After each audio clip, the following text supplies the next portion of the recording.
if you make a business that runs without you from an operation standpoint, at least, then you always kind of have the option. Do you put it into a lifestyle business? Do you sell it? But you don't have those choices if you're doing everything yourself. And I think the one thing that people were telling me throughout the entire 4 years, because I was kind of like the face of FreeUp. I would go on the podcast, I would know people in the different space, and they were always like, Nate, you shouldn't do that because it's going to be very, very tough to sell. But what we ended up realizing, and even just talking to the new buyers, is all of that's replaceable. Welcome to Show Me the Nuggets, where each week Joe chats with world-class entrepreneurs to find out the key principles, strategies, and processes that lie behind their outstanding achievements. Now, your host, the no bullshit serial entrepreneur, Joe Troyer. Hey everybody, it's Joe Troyer and welcome to Show Me the Nuggets. I am honored today to have Nathan Hirsch on today, and we're going to be talking about how Nathan has built a $10 million per year business through the power of outsourcing and his background with FreeUp and now Outsource School. And if you guys don't know him, if you're looking at building a team, you're looking at outsourcing, definitely somebody that we're following in the space, and I believe you should be too, aka why we're having him here on the podcast. So welcome, Nathan, officially to the show. Yeah, thanks for having me. Excited to be here. Love talking about businesses and scaling and hiring, so it should be a lot of fun. So just real quick, I guess just for some perception for the audience, some impressive accomplishments, man.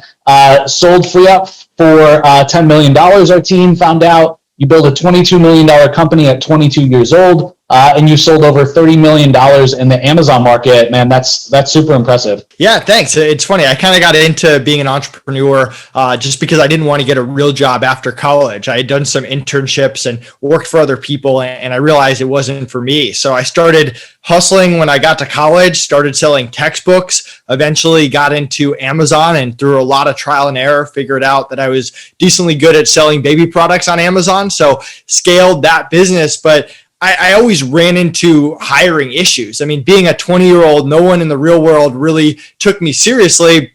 And college kids, I learned, were pretty unreliable. So I got into the VA space out of necessity. I needed help to grow my business. And from there, it was years of trying to figure out the perfect system, perfect process. And when it all came together, that's when we were able to start FreeUp and scale it and eventually become acquired.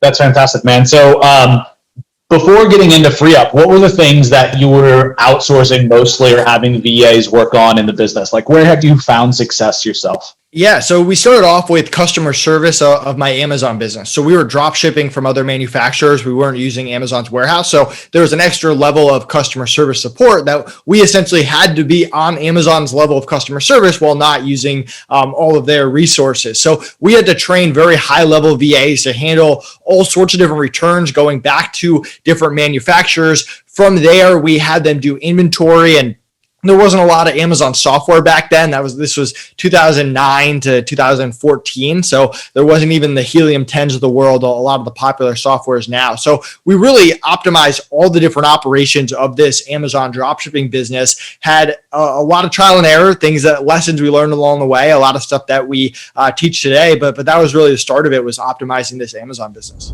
So you mentioned FreeUp. Can you give a little explanation of like what was the goal with FreeUp? What was the vision?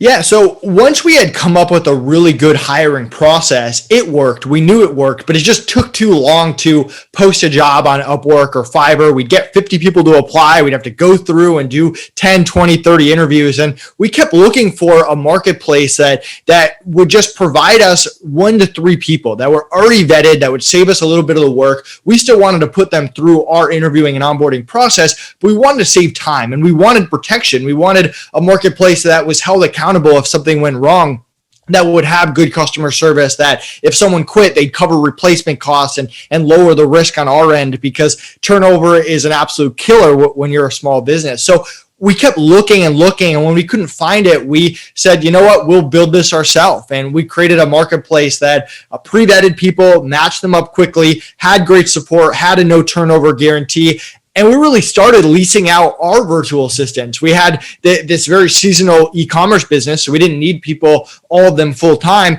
We started offering them to other Amazon sellers. They really liked the concept of being able to come to us and get talent quickly. And from there, we ran out of people. We had to start recruiting, and we built the marketplace from there. I love it, man. Like you build it out of necessity, but not only that, like you pulled a Roland in one of the things he talks about all the time, like turning your expenses into profits, right?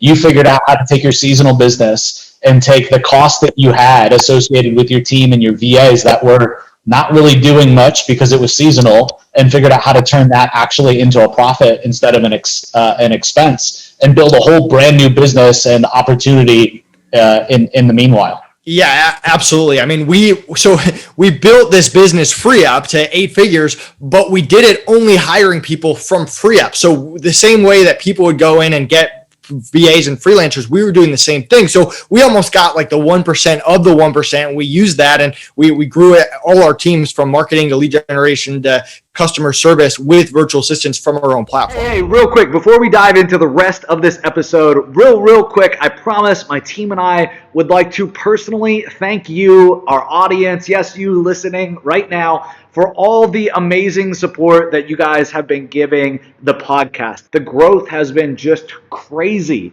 and I want you to know that we're super appreciative to you. So we've been trying to think of something cool that we could do to give back to our audience, to give back to you guys, and I think we've come up with something that's really unique. It's something that's special. So here's the thing.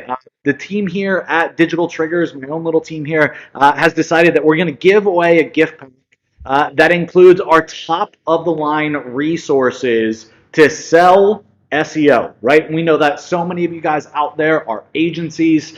This is going to literally give you contracts, proposals, pitches, scripts that you guys can use, outreach templates. It's a pack of assets and collateral for anybody wanting to sell SEO services or marketing services to any type of business, not just local businesses. This has been used to land e-com deals, all kinds of deals out there. So if you didn't hear that, let me make it a little more clear. Okay, our Digital Triggers family is giving you some of the best of the content and the resources that we've ever put together, absolutely free, just for listening to the podcast. Okay, all that you have to do is go to digitaltriggers.io/gift pack, and you are good to go, folks. It is that simple. We'll make sure that this page is up and ready for you guys by the time this episode airs. And with that being said, let's get back to the episode. All right, that was all right. I think that went okay.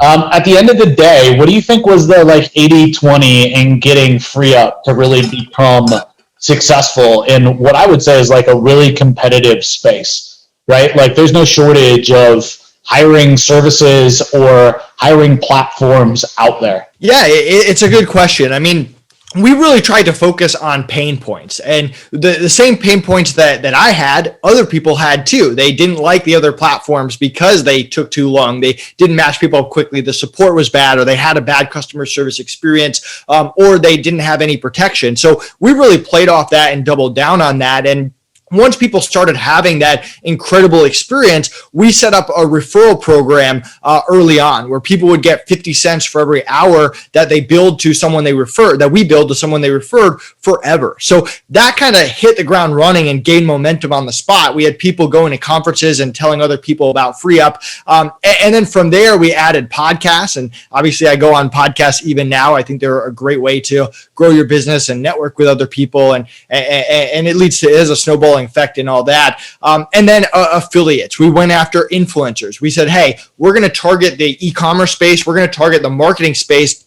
Let's work with as many different influencers as possible in those spaces. And by the end of year 2 or 3, we're paying out hundreds of thousands of dollars in referral money. We've got influencers that are A, B, and C in the e-commerce and the marketing industry promoting us. And then we also are going on podcasts, getting backlinks and getting in front of thousands of people at once. So you combine those together. And by the way, we use VAs to do all those things. That was really how we hit the ground running, especially without spending much money on ads.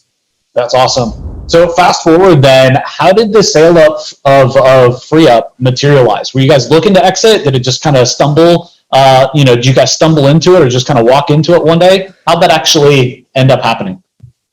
Yeah, so Mark and David, the owners of the Hawk, they were actually FreeUp clients. So they had used FreeUp for a year or so. I've had a few conversations with Mark, and he reached out to me one day telling me that they wanted to get into the VA freelancer space. They actually own a bunch of other companies besides the Hawk, but they thought VAs and freelancer marketplace could really complement all those companies, and they didn't want to start from scratch. They didn't want to build it themselves. So they were interested in acquiring us. At that time, we weren't necessarily looking to be acquired. I mean, we're pretty logical business owners. Like, there's only so many ways you grow a company, right? You either run into the ground, you run it forever, you get an investor, an outside investor, which we didn't want to do, or you sell it. So the one of four options in there. And we heard them out. We gave them information. They ended up coming back to us with an offer that we felt like was more than fair, if not aggressive. And then the due diligence began. Then they had a million questions for us.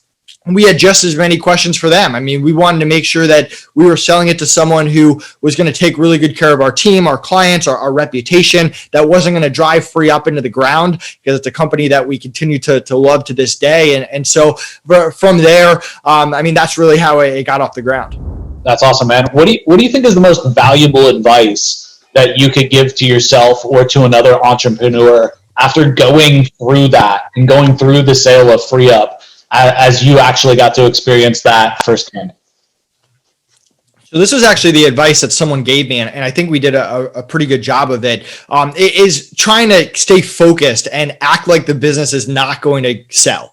Act like the other party is going to back out at any given time. And I mean, it's tough to do. I mean, the negotiation, and it wasn't their fault or our fault. There's lawyers, there's processes, there's just a lot of stuff that goes in there. So we're talking 4 to 6 months, somewhere in there. And my business partner, Connor, and we had to keep each other focused. We're like, hey, what are the projects we're working on? What are our goals? Let's make sure that we're hitting them. How are we expanding it? And making sure that we're not just losing sight of the business and what's working and not growing. And then they back out, and then we don't have a great business to go back to. So we kept each other accountable. It wasn't easy. We ended up having our best month at the time that we were there, the last month before we sold it. But I mean, imagine if the opposite had happened, that could have been an absolute disaster. So I thought that was very good advice. And I definitely pass that advice out to anyone looking to sell their company. Yeah, I think it's so hard. I mean, due diligence is a train wreck mentally. It's so hard. There's so much documents to pull together. Unless you're like, a CFO and really understand all of that. I mean, it could be a full-time job just doing that. And if you don't have somebody that can handle it, it just takes over your world, right? I've been there. It takes over all of your mindset as well. And it's really hard not to let the revenue and the profitability kind of trail off while you're working on the exit. So great advice. And it's really cool to hear that you had your best month ever, literally right before you exited. That's awesome. Yeah, I mean, one thing I'll add is us just being organized with everything was a huge help during due diligence. I mean, they would ask a question in the morning, and by the afternoon, we had everything put together because our books were intact. We had SOPs and systems for everything. They said, hey, how does customer service work? And we'd send them over a 50-page document of exactly who does what when in every single situation. And stuff that we didn't have, we had a team that could pull it. I mean, we didn't want the team to know we could sell in the business, but we would ask for different reports, and we had a billing team that was able to put all that together for us. So my business partner and I didn't have to spend hours and hours there. So if you set up good systems with good people early on, it's going to save you a lot of time if you ever do get to that due diligence process. Yeah, 100%. And I'm curious, like with everything that you do now, do you start with the end in mind? Do you think that one day it could be for sale? So it's like the time investment up front when you're starting Outsource School is like, yeah, I mean, we have to have the right team members, the systems, the processes. Does that just kind of make that even more real for you, so to speak? Yeah, and I think even before we sold it, we always had the mentality to build a business that was sellable. So it just gave us that option. And then if you make a business that runs without you from an operation standpoint, at least, then you always kind of have the option. Do you put it into a lifestyle business? Do you sell it? But you don't have those choices if you're doing everything yourself. And I think the one thing that people were telling me throughout the entire 4 years, because I was kind of like the face of FreeUp. I would go on the podcast, I would know people in the different space, and they were always like, Nate, you shouldn't do that because it's going to be very, very tough to sell. But what we ended up realizing, and even just talking to the new buyers, is all of that's replaceable. Like they can go in with a new lead generation process, a new marketing process, a new whatever on that side of it. But if the actual operations of the business ran without us, then you're in trouble. No one's really buying that business if we don't know how customer service works, or we're responding or filling every request or whatever. So we had a marketing team, but we were a little bit more of the face. But the entire operations ran without us, and that's the kind of business that we want to run. And even now, so with Outsource School, we never really mastered the paid ads component of FreeUp. It was just a tough business model to do it. Not impossible. I'm sure that the new buyers will do a better job than us, but it's free to sign up. There's no minimums. There's no maximums. People start and stop. Just makes measuring ROI very hard. But now we know how to hire. We know how to grow organically. With Outsource School, we can add that ad element, in which we're learning and we're hiring for right now. And that's when you really bring it all together, where, hey, the marketing doesn't depend on you. The operations doesn't depend on you. And that allows you, hopefully, to be able to have your company worth even more down the line. Definitely. That's awesome, man. So you brought up Outsource School. Can you talk about transitioning and exiting from FreeUp and deciding on like what you were going to do with the rest of your life? Yeah. So once we sold FreeUp, the first conversation was between my partner and I. Hey, are we sick of each other? Do we still want to work together? What's that look like? And luckily he wasn't sick of me, and vice versa. And from there, it became, what do we want to do? And we started listening to podcasts and reading books on real estate and buying businesses. And Roland's epic program. And we started having people reach out to us, asking us if we could teach them our systems, our processes. And this is stuff that we spent years figuring out. We did the same thing with our Amazon business as we did with FreeUp, to now, okay, do we want to share these processes with the world? All the things that saved us time, saved us energy, allowed us to become scalable. And that's when we started working on the Outsource School prototype and building out this membership where people get access to our trainings on how to not only hire, but build team leaders, create customer service teams, bookkeeping teams, all these different things. And we kind of launched not really knowing if people were going to like it or hate it. And in our mind, it was kind of a low risk, high reward, right? Like we spend a few months working on something. If it doesn't work, we refund everyone, give them their money back, and move on to something else. But people really liked it. They kept asking for more. And we've kind of gone down this path now where we see a lot of opportunities for this to kind of fuel different ideas and different ventures that we want to do. So obviously the name Outsource School kind of implies what you guys do, but could you talk a little bit more about what you guys actually do at Outsource School? Yeah, so you get systems that are going to help you be able to hire rock stars whenever you need to, be able to avoid turnover and costly issues, and be able to save time by using our systems for creating teams, and save you time on standard operating procedures. We provide you with our SOPs, a software for creating SOPs, support community to help you grow and scale with live coaching calls and support from my team, and our exact processes for setting up teams. So you're getting access to step-by-step stuff to help you grow your business with virtual assistants and support along the way. That's great. Really good. Really interesting stuff. I'm a member. I've looked at your stuff. Really good. One of the things that you said twice now is you've talked about turnover and the cost of turnover and the time of turnover. And you were able to, with FreeUp, right, actually build into the guarantee something with turnover as well. Can you talk about what you found has worked in terms of turnover? Because obviously you have found some things that have worked, and turnover is huge. I mean, not even just from the cost perspective, but I think even more importantly, the time perspective, right? Getting 60, 90 days into a project and then having to gut the contractor or gut the employee and fire them and let them go. I mean, that sucks for them. They probably just left a job for you, and then you got to start back over from zero again. So I'd love to hear your thoughts on how do you avoid turnover? How do you make that as small as possible? Yeah, and this is something that we spent years trying to figure out. With our Amazon business, we had very high turnover. I mean, we were young entrepreneurs. We didn't really know what we were doing in terms of managing or hiring virtual assistants. But with FreeUp, the same people we hired in week 1, 2, 3, and 4 were with FreeUp 4 years later when we sold it. we've had very little turnover throughout the 4 years, and they're still with FreeUp a year later. So we're a big proponent that turnover just crushes businesses. And as an entrepreneur, your job as the leader is to be able to reduce it, not only hire great people, but keep them around, especially when you've invested time and energy into them. So for us, turnover is a bunch of different parts. Part of it is setting expectations up front. You and I were chatting about that before the podcast, making sure that what they want is also what you want, because there's some really talented people out there that just don't want to work for Outsource School, or maybe they think they want to work for Outsource School, but they don't actually want to once they understand what it's about, what's expected of them, how we run, how we manage things. So getting on the same page with expectations is key. From there, it's about the meetings and the feedback. So many people mess that up. Whenever people are having issues with VAs, my first two questions are, how did you onboard them, setting expectations, but also how often are you meeting with them? What kind of meetings are you having with them? And we give out our templates for weekly all hands on deck meetings with all VAs, getting them on the same page, and weekly meetings. I just got back from vacation, and we're hiring a new sales VA to do sales calls with people that are interested in joining Outsource School. And there was some confusion between our onboarding people and our sales people and our team leader, and the ability to be able to jump in quickly and have a meeting and get everyone on the same page where everyone leaves the meeting and knows what the plan is. That's the kind of stuff that's motivating.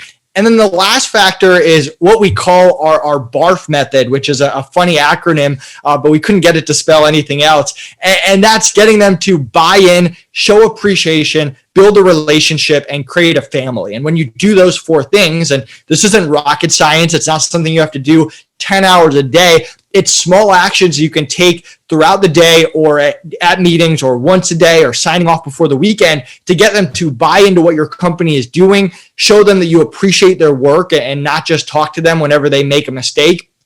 Get to know them on a personal level, and then have them know each other on a personal level, because if they like each other, if they think of the team as a family, they're not going to want to leave. So a combination of the expectations, the meetings, and that B.A.R.F method is really how we're able to eliminate turnover. Yeah, I think that's so smart. I've seen so many people that we've worked with, agencies that we've mentored, definitely having major challenges when it comes to building and managing a team. And a lot of them would say it's a VA problem, but it's really just a building and managing a team, because if you hired other people, it would still be the same issue, right? The often case that we find is people are just hiring VAs because it's cheaper, and then expecting them to overnight, right, like just make their workload disappear, right? And they go from zero to hero. And that's not really, I don't think, the right expectation, right? Like, you got to have that feedback loop. You got to work with them. You got to bring them up to speed. You got to make sure that you build a relationship, that they feel like they're part of the team. What are your thoughts on that side of things?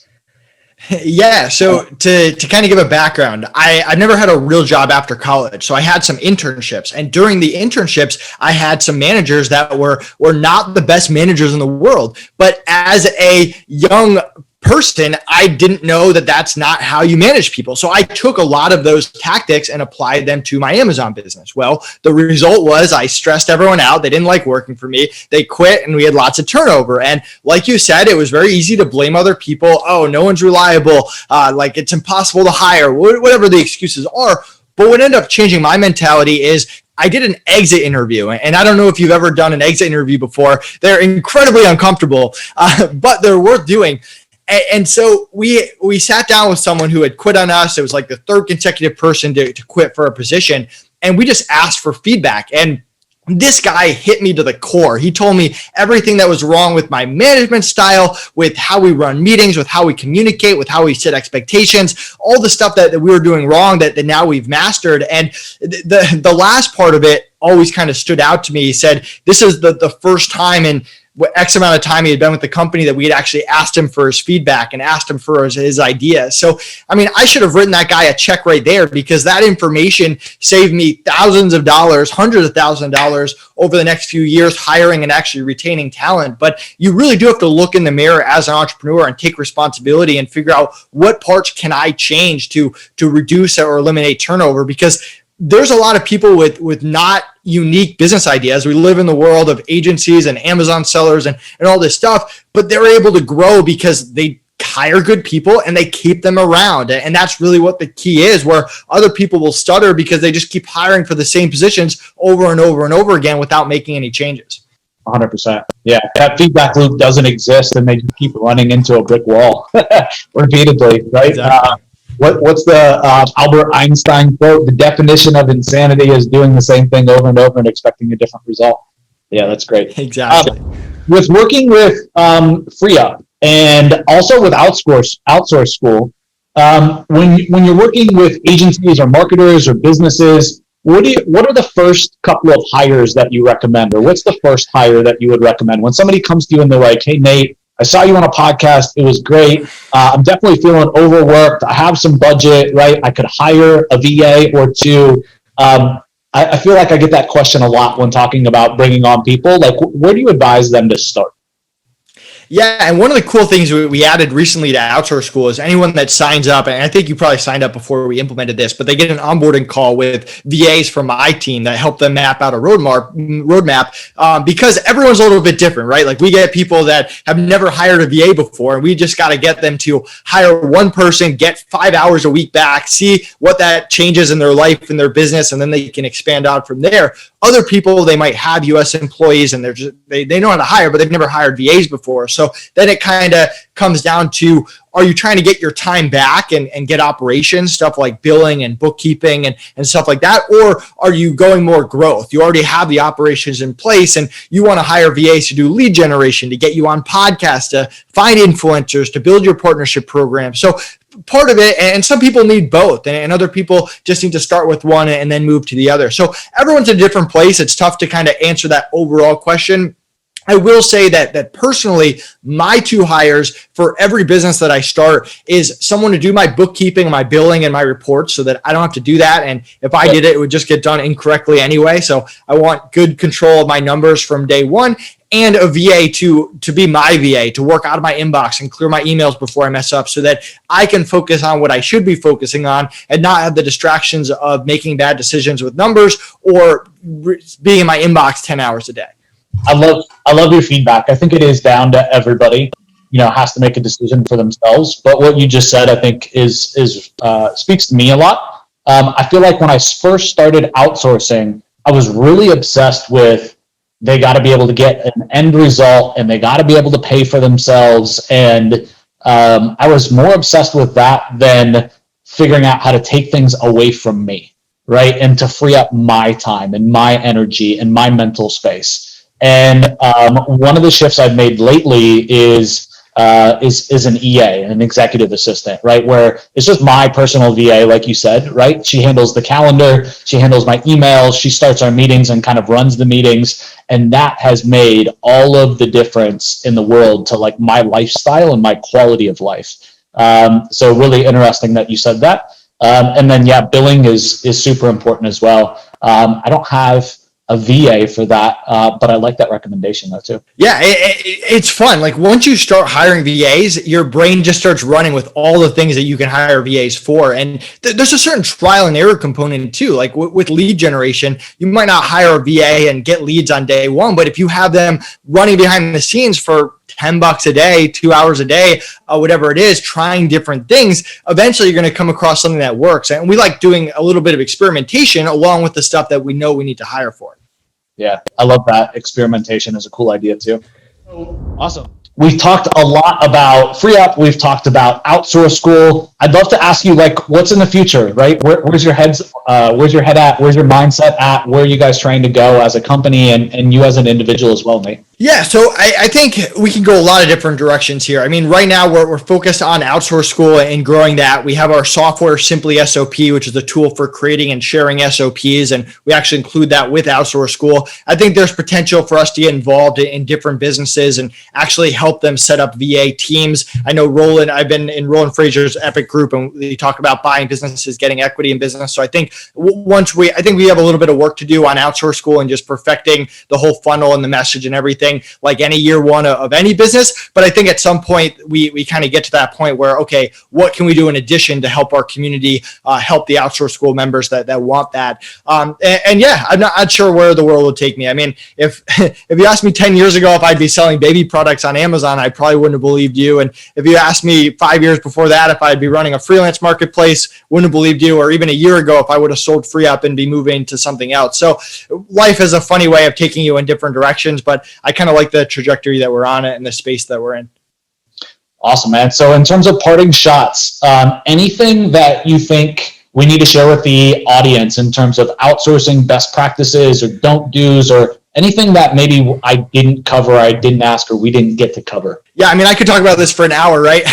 But we talked about expectations. We talked about meeting. We talked about reducing turnover. We didn't talk about interviewing that much. We have what we call our care interview process. And I guess my biggest tip there is don't just focus on someone's experience. Make sure that you're focusing on their culture and culture fit and attitude and communication while you're interviewing them as well. I mean, we really look for that trifecta before we hire anyone. Then we set the expectations. Then we run the meetings and all of that. And if people want to learn more about that, they can go to Outsource School and check it out. And we have a coupon for you. If anyone uses Invisible PPC, you save 20% on the Outsource School membership. Awesome, man. So one last question then. Instead of asking you to recommend 3 books, which I feel like every podcast does, I like to ask a little bit of a different question. I'm an avid reader, but I'll either pick up a book and read it like cover, like from front to the end, like in one sitting, or I pick it up, I read a chapter, and I'm like, right? And I've made it okay with myself to do that. I wasn't always that way. I used to think you had to read a book, from start to finish. So I like to ask my podcast guests a little bit of a different question. So I want to ask you, what's the one book that you feel like has made the biggest impact on the way that you do business, the way that you ran FreeUp, the way that you run Outsource School, and why? Yeah, so start with why, Simon Sinek, and I'll give you a reason. So with the Amazon business, it was fun. It was exciting. It was my first entrepreneurial endeavor, but there was no why behind that business, right? We were pushing products, baby products on Amazon because they were profitable, and moved to FreeUp. I mean, we're helping other entrepreneurs, which is a lot more fun, but we're also helping freelancers, and people are showing me their houses and their cars and stuff they were able to pay to buy with that millions of dollars that we paid out to them every single year. And even with Outsource School, we didn't want to just sell FreeUp and be like, oh, buy VAs, like see you later. We donate 3% of all our sales to our favorite charity, Teach for the Philippines, and we have a strong why in there, plus helping other entrepreneurs as well. So I think that kind of shifted my mindset. I think a lot of entrepreneurs, they're all about the money and the opportunity, no matter what it is, where I'm kind of at the point in my life where I only want to do something if I feel like there's a real why and a real purpose behind it. That's awesome, man. And if somebody from the audience wanted to connect with you, where's the best place to connect on social media? Instagram, maybe, Facebook? Yeah, Facebook, LinkedIn, Instagram. I'm pretty active. You can follow me there. I post a lot of content about hiring, and you can go to Outsource School. You can join either monthly for $97 a month, or yearly. It's normally $9.97, but if you use coupon Invisible PPC, you save 20%. Awesome, brother. Thank you for coming on. I know people are going to love this episode. Definitely been valuable. Lots of little nuggets to take away for everybody. And we'll have to have you back on in the future to catch up with you. Thanks for having me. All right, guys. Joe Troyer signing out. Thanks for tuning in and Show Me the Nuggets. If you've been enjoying the podcast and find our content helpful, please visit our Apple Podcast page, hit the subscribe button, and leave us a review. Joe and the whole team have been working hard to bring more value to the show. Your feedback will go a long way in helping us make the show better and reach a wider audience.